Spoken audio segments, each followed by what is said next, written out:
Welcome to the Tech Pro Max channel, a user of the Chinese social network Weibo under the nickname Oiwa Source overshared information about the new colors of the upcoming Apple iPhone 14 series smartphones and changes in the design of the flash.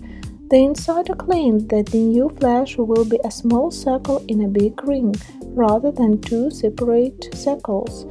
He also said that Apple will release the iPhone 14 and iPhone 14 Pro in a special purple colorway that changes tone depending on the lighting.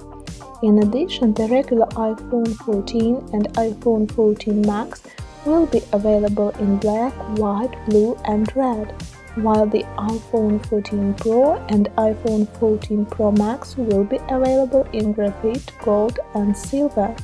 And that's all for now. Like and subscribe to the channel. See you. Bye bye.